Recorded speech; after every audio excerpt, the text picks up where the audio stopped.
తమ్ముళ్ళారా మర్చిపోయా, కొత్తగా నేను ఒకటి నేర్చుకున్నా, ఒక చిన్న విద్య. మీ అందరికి ఆ విద్య ఏందో చెప్తాను. చెయ్యి చూసి భవిష్యత్తు చెప్పే విద్య నేను నేర్చుకున్నాను.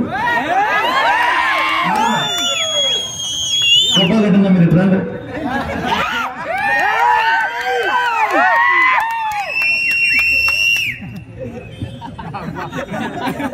ఓకే, గోపాల్ రెడ్డి అన్నకి రాబోయే 4 నెలల్లో 50 కోట్ల వర్క్ రాబోతున్నది.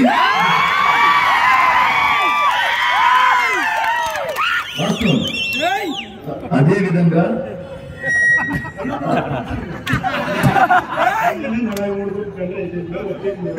చూడండి, వాస్తవం నాకేమైనా చెప్పలేదు. ఈ మధ్య కొంచెం కాస్త కోస్త నేర్చుకున్నా. మన ఇంట్లో ఇట్లనే ఒక వారం క్రితం ఎండాకాలం కదా, 12:30 కదా ఇంటికి వచ్చేస్తున్నాం క్యాన్వాసింగ్ తర్వాత. అశ్మిత్ కూర్చుండండి నా పక్కన. ఎందుకు వాడు చేయి చూద్దాము అని చూసా. దాంట్లో చూసిన సత్యం చెప్తున్నాను, ఖచ్చితంగా అశ్మిత్ రెడ్డి తాడిపత్రి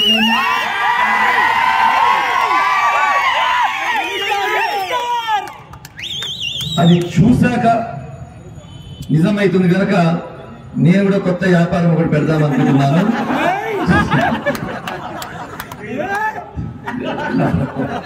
జ్యోతిషం చెప్తామని డిసైడ్ అయిపోయాను. అన్ని ఫ్రీనే కదా, ఇప్పుడు ప్రభుత్వం నుంచి ఫ్రీనే. నేను తప్పకుండా ముందు ఒక ఆయన స్వామి ఉన్నాడు, ఏదో సినిమాలు హిట్ అవుతాయా లేదో చెప్తాడు.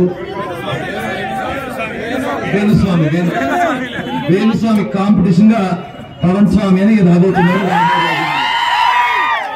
రాబోయే రోజుల్లో ఖచ్చితంగా, ఇక అది నేను ఆయన చేయి చూడలేదు కానీ ఆయన నుదుటి రాత మీరు అందరు చూసారు, చంద్రబాబు నాయుడు గారే ఖచ్చితంగా ముఖ్యమంత్రి కాబోతున్నారు కదా.